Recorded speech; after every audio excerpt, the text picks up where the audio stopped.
Magandang araw po sa inyong lahat mga kababayan at welcome back dito po sa PNR. At ito nga mga karib natin, sa wakas mabubunyag na lahat, bumaliktad na sila. Magugulat ka dito, nabulabog, House Speaker PBBM na huli. Yan mga kababayan, patungkol po riyan ang ating alamin at bibigyan ng komento ngayong araw na ito. At bago na po natin simulan ang ating pagbibigay komento, kung bago ka pa lang at hindi pa po nakapag-subscribe sa ating munting channel, please don't forget to subscribe at palike na rin po ng video ito. Maraming salamat po. Eto na. Sawa na ang bayan ko sa magnanakaw na tao.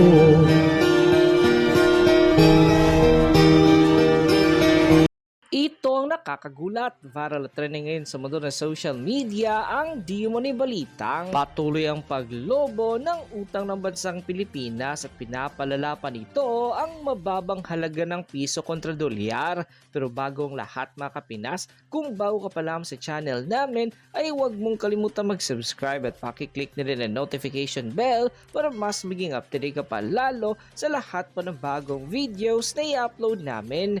At yun nga mga kapinas, umabot sa record high na 16.09 trillion pesos ang utang ng bansang Pilipinas noong November 2020.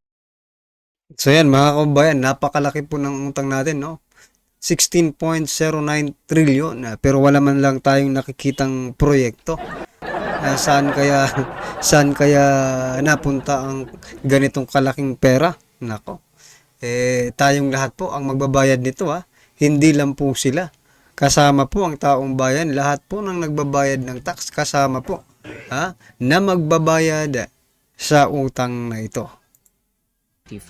Base sa datos ng Bureau of Treasury, tumaas itong 0.4% or katumbas ng 70.7 billion pesos mula October dahil sa bagong utang at paghina ng piso laban sa dolyar. Sa kasalukuyan ay halos 70% ng utang ng gobyerno ay domestic debt at habang mahigit 30% naman ang foreign debt. Ang domestic debt ay tumaas ng 31.82 billion pesos dahil sa domestic securities, habang ang external debt ay tumaas ng 38.88 billion pesos dahil sa discrepancy ng piso. Pero paliwanag naman ng Bureau of Treasury ay nakatuon ang pamahalaan sa pagbabago ng funding split na ito mula 70% domestic patungong 80% domestic at 20% foreign para mabawasan ang epekto ng foreign exchange at global uncertainty. Samantala ay walang pagdadalawang isip at buong tapang na sinabi ni Vice President Sara Duterte na posible siyang tumakbo sa 2028 national election para sa isang kaalyado ng mga Duterte. Patuloy ang peace rally ng INC or Iglesia ni Cristo sa dami ng mga sumusuporta sa nasabing Vice Presidente. Mismong si Vice President Sara Duterte na ang nagsabi seryoso ng pinag-isipan ang pagtakbo sa 2028 presidential race. Ito'y kinumpirma niya sa isang meet and greet sa mga sa Tokyo, Japan. Walang direktang binanggit sa Vice President Sara Duterte kung para ba sa pagpapangulo ang kanyang tatakbuhan, pero matunog ang pangalan ni Vice President Sara Duterte para sa pinakamataas na posisyon sa 2028 national election. Dagdag pa na nasabing Vice Presidente ay hindi na dapat magpatuloy pa ang pag-uro na nangyayari sa bansa ngayon.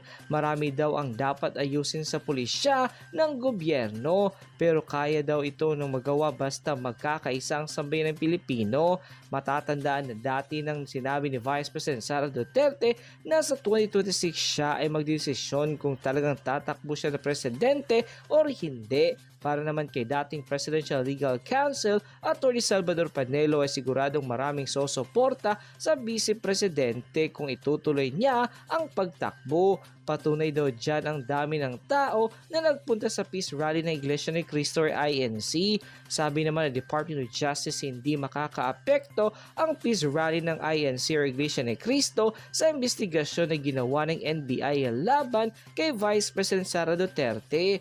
Iniimbestigahan ng BC dahil sa pagbabanta niya sa pagbuhay ng Pangulo at First Lady pati ng House Speaker na si Martin Romualdez. Sabi ni DOJ Secretary Boyeng Remulla ay malapit na isumite ng NBI ang kanyang report sa investigasyong ito.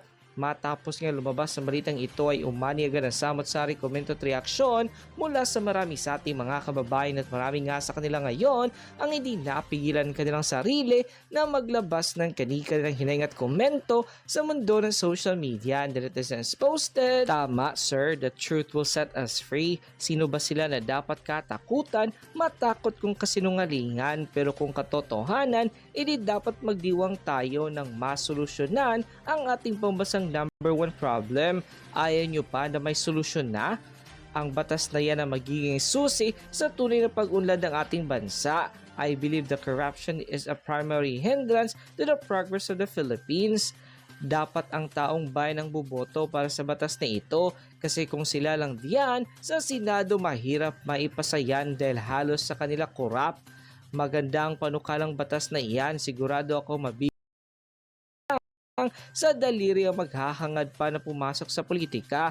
Kaya lang kung ang Kongreso ang boboto, malabong maprubahan ang batas na iyan, pero kung ang sambayan ng Pilipino ang masusunod magiging batas agad iyan." Kaya nga mga kababayan, 'di ba? Sabi ko nga nung mga nakaraang vlogs, no, na kung pwede, ito ang gawan natin ng People's Initiative, no? Itong dalawang batas, yung una, yung sinusulong na batas ni Congressman Paulo Duterte na random testing, drug testing, no, sa lahat ng mga tatakbong politiko. Yung pangalawa naman po, itong firing squad dito sa mga corrupt na mga public officials, di ba? O bakit kaya yan na lang ang gawin nating People's Initiative? Pwede ba yun? Ha? Para hindi na makapag-desisyon yung Kamara. Taong bayan na magdidesisyon. Okay, ito, ipasa nyo itong batas nito. Ha? Kasi People's Initiative po ito. Ito ang tinatawag na People's Initiative. Kasi taong bayan talaga, no, ang may kagustuhan. Hindi po gaya ng People's Initiative nila, no, na sila, minamanipulate nila yung mga pirma-pirma. Kung sakali bang magkakaroon tayo ng chance, mga kababayan, na magkaroon ng People's Initiative to pass the law, no? Yung law po is yung random testing at saka yung firing squad sa mga corrupt na public officials. Pipirma ka ba? Ako, number 1 po akong pipirma dyan. Diba? Hindi na po kailangan itanong, pirma-pirma na agad pag yan pong batas ang pinag-uusapan. Para naman po, pag sa susunod, magtanda na po sila. Yes po sir, tama yan kasi sobra pa po ang korupsyon na halos naghirap na po ang mga Pilipino. Parang normal na lang ang korupsyon sa ating bansa na dapat sana pagsilbihan ang mamamayang Pilipino. Dapat lang na maging batas ang kapursang iyan at pabilisan na sana ang pagpataw sa lahat ng kasangkot sa kalukuhan sa bicameral report at nag-ibilanggo na Kabartolina habang ang nasabing batas ay hindi pa aprobado. End quote. Natin sa consciousness ninyo na kami may kinalaman sa mga blank pages na sinasabi ninyo, no? That is why we resented so much yung impression that the President was given a blank check. Wala kaming kinalaman doon sa internal sa Congress yun. And that is why we also respect the boundaries by not commenting kung sino yung to be blamed or not. No? I'm sure that we did not benefit at all from the blank spaces that are being peddled around.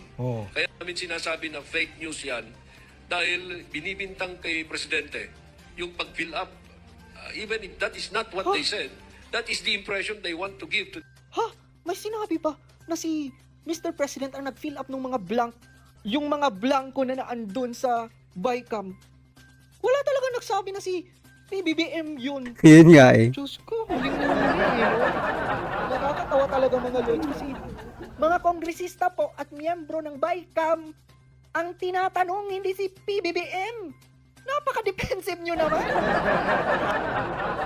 Yun nga eh, napaghahalataan tuloy mga kababayan, no? Kasi napaka-defensive nila. Hindi naman sila palang tinatanong bakit kayong sumasagot. Dapat pinabayaan nyo na lang kung hindi kayo, di ba? Parang lumalabas kayo talaga. Kasi kayo po ang sumasagot instead na yung bicameral at saka yung mga kongresista, di ba? Bakit kayo? Wala namang nagtatanong sa inyo, kayo lang ang sumasagot. Bakit? Defensive kayo, di ba? Sabi talaga, halatang-halata na kayo. Tapos ngayon, maghuhugas kamay kayo. Timbo naman ang Vice Chairperson ng House Appropriations Committee ng Tago, ginagawang Timbo! 2025 budget at acting chairman ngayon. Kanina, sinubukan namin siyang tanongin tungkol sa issue. Between the BICAM and the enrolled, at what point did the figures come in? Huwag kang sumagot, Kimbo! If it's just a procedural thing. Mahalata! Nasagot na lahat. Paano ba? Sige po, wait na lang po. Explain na lahat. Na-explain na lahat. Hindi! Mga kababayan, huling-huli na si Kimbo, no? Ano na? Lantaran na ba ito? Wala kang alam? Hindi natin masasabing walang alam ito eh. Siya po ang vice chair, mga kababayan, ng Committee on Appropriation or assistant, di ba? Siya po ang pumapangalawa. Kaya nga po siya ang ipinalit, di ba? Dito kaya Representative Zaldico, di ba? O tapos ngayon, takbo-takbo na. Anong ibig sabihin yan? Wala kang alam? Or may alam ka, ayaw mo lang sabihin? Hoy, excuse me ha. Ang mga public officials ay accountable, no? Accountable po kayo for transparency. No? Kailangan nyo magpaliwanag sa taong bayan kung ano man yung gustong malaman ng taong bayan. No? Yun nga lang. Bakit ganito ngayon, no? Bakit ganito to ngayon? Tinatakbuhan ako. Na-explain, Kimbo! Oh, ngayon, di ba? Huwag ka talagang magpa-interview. Huwag ka talagang magsalita. Magkakamali ka. Magkakamali Ang talaga. wais ng ginawa ni Zaldico, mga lods. Napakawais ng ginawa ni Zaldico. Kasi nagbitiw agad siya eh. Baka siguro alam. Oh, yun nga po mga kabayan. Baka may alam or alam talaga ni Zaldico na mangyayari ang ganito. Di ba? Oops, teka. Masisilip yata to kasi mga ano ngayon eh. Sobrang init ng mga mata ngayon ng mga tao. Masisilip to, magre-resign ako, magkakasakit muna ako ha. Magkakasakit muna ako, si Kimbo muna dito. Ito si Kimbo eh, malusog na malusog. Ngayon, sino na? Tinatakbuhan lang ang taong bayan. Ako po, kailangan magpaliwanag kayo, Diyos ko po. Na talaga ni Zaldico na ito ang mangyayari. Patay ka ngayon, Kimbo! Paliwanag nyo yan! Ha? Magsisinungaling pa kayo ngayon, wala na kayo may sagot. Kasi bistado na kayo na meron talaga mga blank items, di ba, doon sa BICAM nyo. Ngayon, hindi na kayo makasagot. Touch mo! May pa, he's lying ka pa, Mr. President. Tapos ito, parang inamin nyo na rin talaga yung mga blanco sa BICAM report. Basahin natin mga lods. Executive Secretary Lucas Bersamin said on Friday that the Office of the President would not be held liable. Hugas kamay! If the issue of the supposed black items in the bicameral conference committee report on the 2025 national budget will be brought before the Supreme Court. Ayan na, humanda kayo. Yun naman sinasabi namin, Bersamin, ang sinasabi namin, BICAM report. Si Mr. President lang naman, ang ini-insist niya yung GAA, hindi GAA, BICAM report. Nagiinit na eh, no? Dyan, Bersamin says, black items in 2025 budget. So, inaamin nyo na. Diba? Actually, madali lang naman sana ito eh. Dapat kasi ang sinabi ni Mr. President, dapat kasi ang sinabi mo BBM, wala ako doon sa BICAM meeting. Pwede pang ganun, accepted pa yon. Hindi eh. Si Mr. Tama. No, tama naman talaga. Ginawa mo pang sinungaling ang ating former president. Alam mo naman na marami pong nagmamahal dyan, no? Tapos gaganyanin mo. Gagawin mong sinungaling sa harap ng publiko. So ngayon, sino ang sinungaling ngayon? Diba? Mas ang lumalabas sa sinungaling ngayon ay kayo. Yung kampo ninyo. No? Sapagkat marami po ang hindi man directly tumipistigo, no? Hindi man directly nagte-testify, but nagpapatunay po sila na meron talagang mga blanco. Si Raul Manuel, O yung kapatid ninyo, no? Si Senator Amy Marcos. O, at marami pang iba. Ha? Na may mga hawak na kopya ngayon. O dati siguro, ilan lang yung nagsalita kasi hindi rin nila tinitingnan. Okay na yan, ipasa na yan. Wala rin naman tayong magagawa. Pero may mga tao, palakpakan po natin ha. May mga congressman na talagang concerned pa rin at yan binusisi nila. At yan nga, mga kababayan, may nakita po sila mga blanco. Kung walang isang congressman na nagbusisi niyan, no? Sa dami nyo sa bicameral, tapos dyan sa appropriations, di ba? Nalusutan pa kayo. Di ba? Nalusutan pa talaga kayo. O ito, isang utak lang ng isang congressman. O, padlus kayong lahat. Wala kayong nagawa kasi totoo. Yun po ang sinasabi niya. Mr. President, si BBM, kung ano-ano. Eto mga lods ha, hindi ba kayo nagtataka? Nung nagsalita si former President Rodrigo Duterte, ang pinipinpoint lang naman nun ni Tatay Digong is ang mga kongresista, yung mga miyembro ng BICAM, yung mga kongresista at senador, lalo na yung mga pumirma doon sa BICAM. Pero ang nakapagtataka, bakit si PBBM, bakit ikaw, Mr. President, ang nagdidepensa at nagsasalita? Pansin niyo mga lords, hindi naman kasi dapat siya ang magsalita. Kasi nga mga kababayan, no, kung maaalala nyo, nung nakaraan, ito naalala ko pa to, sabi po ni Stella Kimbo, no, na parang ama na raw nila itong si PBBM, no? At parang si PBBM naman, ang turing sa kanya ay parang mga anak. Ngayon, dito po natin mapapatunayan yun, no? That PBBM is protecting, no, his children. At dito naman, pinagtatakpan rin naman ng kanyang mga anak, itong Congress, no? Kaya nga hindi nagsasalita si Kimbo eh. Kasi baka magkamali. Huwag ka muna magsalita, anak, no? Hayaan mo muna si ama na magsaglita. No? Yan, nagpoprotektahan po sila, no? Kasi nga father and children po ang kanilang relasyon diyan eh. Inamin yan nila. Inamin po mismong sa bibig po ni Representative Kimbo, no? Yun ang galing yung sinabi kong yung turing nila kay PBBM ay ama at si PBBM naman anak ang turing sa kanila. O ito na nga, ibig sabihin lang nagpoprotektahan po sila dito, ha?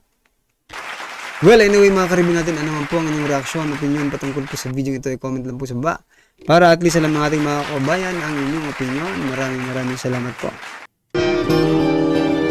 Sawa na ang bayan ko sa magnanakaw na tao.